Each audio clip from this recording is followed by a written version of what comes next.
Hi, I'm Tom Hughes.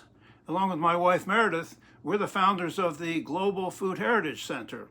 And this all started when we produced this book about the food museums and heritage sites, historic sites of France, published in 2005. We realized that we knew a lot about France. We traveled for 6 weeks all around the country writing about these places, but we didn't know much about our own country. So we went on a journey of discovery research and discovered that and have helped define and develop sort of a heretofore unknown subject or little covered subject, food historic sites and memories. And this poured a lot of what we found out into this book.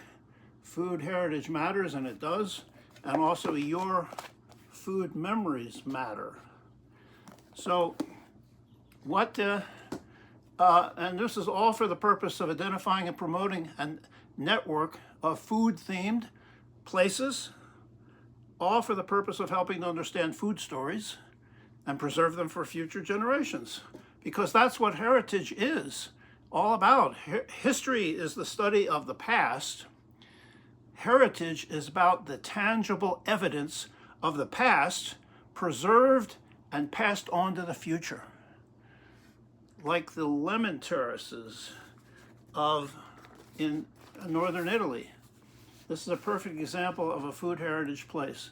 So here on Lake Garda is the town of Limone sul Garda, and they're famous for their lemon terraces. They grew the lemon trees on sheltered terraces. You can see them there because they had to shield them from chilling frosts. But these lemons were the furthest north for 100 years of citrus, and the crop was all set up north of the Alps where people could have at least lemons.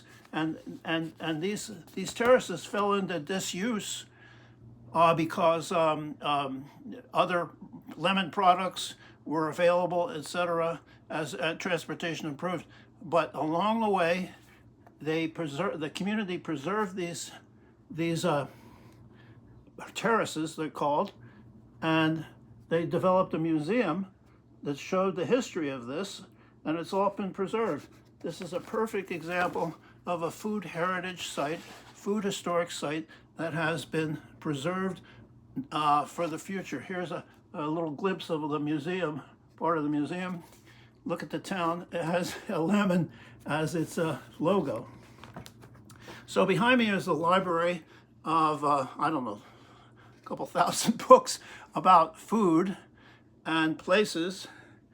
For instance, on our fruit shelf, we have a number of really great books on fruit. Here's one all about the history of the melon. That's in French. Here's pears, wonderful book on the history and types of history of strawberries. Here's one on figs. And speaking of lemons, here's a fun little book, a bunch of lemons. And then here's an entire history and cookbook on the lemon story. So that's a little bit about a food heritage site. You know, another thing is memories. So for instance, this is Meredith's mother's Fannie Farmer cookbook, published I think in 1927, 8th edition. Look at all these recipes that she's earmarked and written and all that. This is food heritage memories. This is an important thing. Your grandparents, her grandparents in this case, and everybody's grandparents, passed things on down, and this is a record, an important record of memory. Now, some places have been lost, not forgotten. For instance, my childhood bakery, McClintock's in Haddonfield, New Jersey, was famous for, and the whole area was famous for, sticky buns. Look, there's an example of it.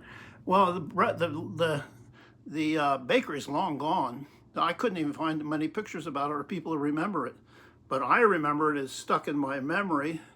And fortunately, there's a place in Ocean City we're down on the Jersey Shore, which specializes in sticky buns.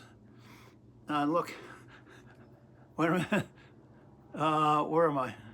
So it's alive in my memory, and people are keeping this product available for people like me and for new generations. So my son, for instance, remembers the McClintock sticky buns, and now I can we can still relive the experience. It may not be the original place, but the product is there. It has a history, and it can be celebrated. So also in the Food Heritage Center, we've been collecting things. We've been calling it the Food Museum. All sorts of artifacts. We have thousands of artifacts. Here's a chocolate mold, a Belgian chocolate mold. Old. Various toys. Look at this. We're restoring this. This is a little monkey that goes up and gets a coconut and then brings it down. We're restoring this. This is, I don't know, this could be, I don't know, 100 years old tin toy. Lots of tools and all sorts of things. Here's a corn foot corn planter, corn seeds. So you would gouge this in and then step on it, and this thing would release a corn kernel and a corn seed. So that's a little bit of what we have. We have thousands of archival materials that we've been saved. For instance, old photographs here. Speaking of fruit, here's a photo of apple harvest. Here's this wonderful, this is advertising an apple show in Spokane, Washington. Look at that wonderful cartoon drawings. Old advertising. Here's Monarch, I think it's Pickles, pickle product. Isn't this the artists and the illustration or things like this we treasure in the Food Heritage Center's archival materials. And we're going to be showing on this video, on this show, much more of what we have in the collection and all these places. Oh, here's, by the way, Batman, or Banana Man. And you can see even, the shirt here we got, this is a heirloom tomato variety, which is very much a part of food history.